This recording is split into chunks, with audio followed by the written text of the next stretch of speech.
Petugas pemadam kebakaran terus berjibaku memadamkan api yang membakar tempat pembuangan akhir sampah di Desa Ciniru, Kecamatan Jalaksana, Kabupaten Kuningan, Jawa Barat. Petugas tetap bertahan di lokasi di tengah asap pekat yang masih membumbung tinggi dan medan yang terjal.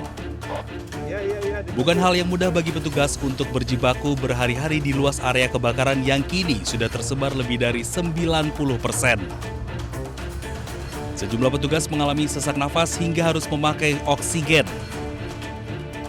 Bahkan salah seorang petugas harus dilarikan ke rumah sakit setelah mengalami sesak nafas dan limbung saat melakukan pemadaman kebakaran rumah warga. Kesatria Biru tersebut diduga kelelahan setelah sebelumnya menangani kebakaran hebat TPA Ciniru. Petugas damkar yang mengalami luka bakar ringan yang sudah langsung kami lakukan penanganan, yaitu pemberian salep anti bakar, dan juga ada petugas yang mengalami kelelahan setelah melakukan pemadaman kebakaran di TKP dan ternyata ada kejadian di daerah lain di rumah warga, sehingga petugas tersebut melakukan pemadaman di rumah warga tersebut sehingga malamnya mengalami kelelahan, dan alhamdulillah ternyata setelah dibawa ke rumah sakit tidak dilakukan perawatan.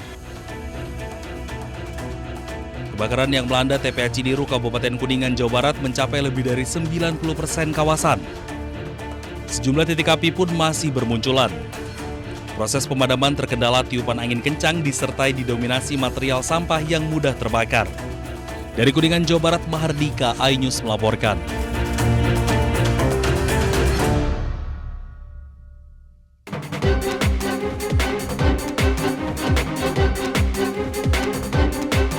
Kedua pria ini tak berkutik saat digelandang petugas unit reskrim Polsek Seltim, Polres Cirebon Kota. Meski sempat tak mengakui perbuatannya menggondol uang 47 juta dan emas 8 gram dari sebuah rumah yang alami kebakaran, namun keberadaan barang bukti membuat keduanya tak bisa mengelak.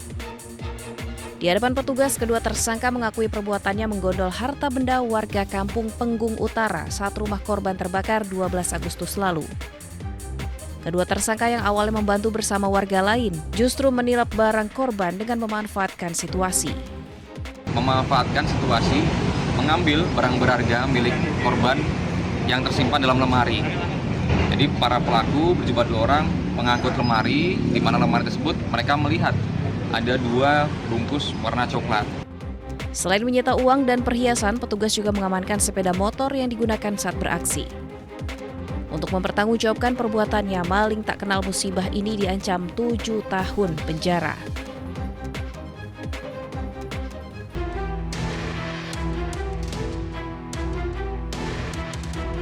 Presenter kondang Ruben Onsu resmi ditetapkan sebagai tersangka oleh penyidik Polres Metro Jakarta Selatan terkait dugaan tindak pidana penipuan atau penggelapan.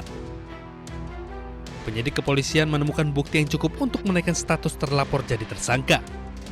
Menurut Kasih Humas Polres Metro Jakarta Selatan AKP Joko Adiwibowo, korban mengaku mengalami kerugian akibat janji investasi yang ditawarkan oleh pihak Ruben. Tergiur dengan janji keuntungan yang menggiurkan, korban kemudian menyerahkan sejumlah modal kepada mantan suami Sorwenda tersebut. Terlapor saudara RSO statusnya dialihkan sebagai tersangka. Kemudian dibuatkan surat penetapan sebagai tersangka. Meski statusnya sudah naik menjadi tersangka, polisi menyatakan hingga saat ini belum melayangkan surat pencekalan ke pihak imigrasi. Namun penyidik telah menjadwalkan pemeriksaan perdana terhadap Ruben Onsu dalam kapasitasnya sebagai tersangka pada pekan depan. Dari Jakarta, Raffi Wardani, iNews melaporkan.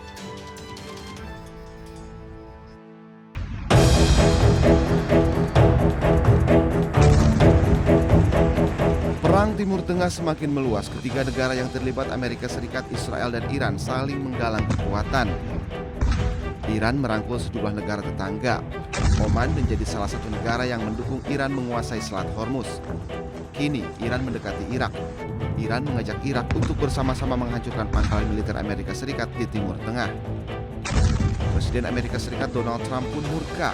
Presiden AS Donald Trump mengancam akan membombardir Oman jika menghalangi upaya pembukaan kembali Selat Hormuz. I mean, we control it with the blockade. We have a blockade. We control it with a blockade. And I like the idea of declaring it a territory. We have total control over the Strait. Meski kondisi terus memanas, namun Pakistan terus mendorong Amerika Serikat dan Iran ke meja perundingan. Namun hingga kini belum ada kesepakatan antara keduanya.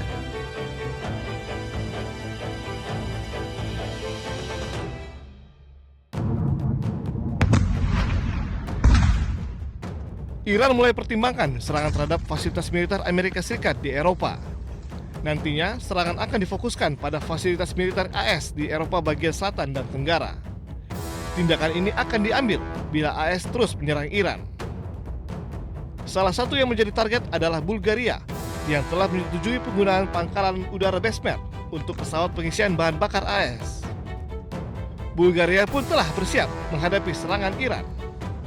Отношение на базата в Безмер, координирано с Министерството на отбраната и под ръководството на министър-председателя сме предприели всички възможни мерки, включително сме се подсигурили като мерките, които сме предприели са за много по-високо ниво на заплаха от тази, която реално се докладва по линия на службите и постъпващата информация.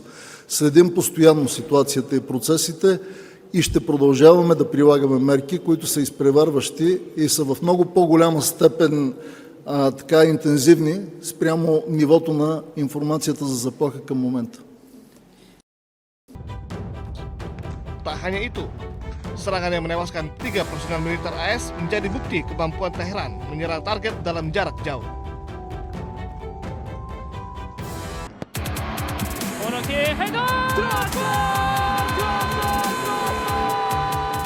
Dari keluarga Sintayong ada Shin Jae-won.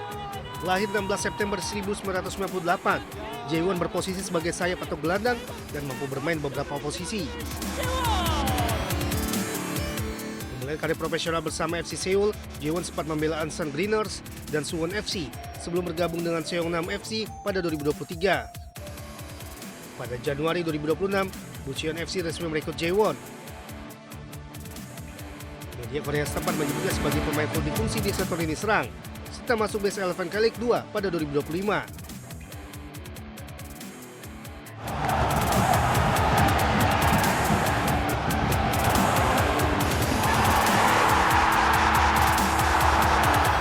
Beralih ke keluarga Patrick Kluivert, nama Justin Kluivert menjadi salah satu yang paling matang secara karir.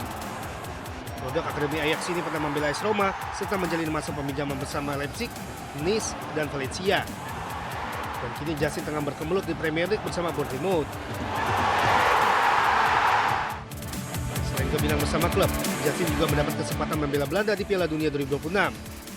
Saat itu Belanda mengalahkan Tunisia 3-1 pada 25 Juni, Justin turun sebagai pemain pengganti. Sementara itu adiknya Shen Kluivert mulai menarik perhatian. Pada musim panas 2026, Shen mengikuti persiapan pramusim Barcelona. Puncaknya, Shen menjalani debut bersama tim utama Barcelona pada 1 Agustus 2026 dalam laga uji coba melawan Birmingham City. Terakhir putra pelatih timnas Indonesia saat ini John Herdman, yaitu Jai Herdman. Jai memilih melanjutkan karirnya di Indonesia setelah resmi didatangkan Bali United untuk menghadapi Super League musim 2026-2027. Kedatangannya sekaligus melengkapi kuota pemain asing Bali United. Jai memiliki posisi sebagai penyerang dan diharapkan bisa menambah daya gedor Bali United. Kecepatan, kemampuan membaca ruang, serta pengalaman bermain di kompetisi Kanada menjadi modal Jai untuk beradaptasi dengan sepak bola Indonesia.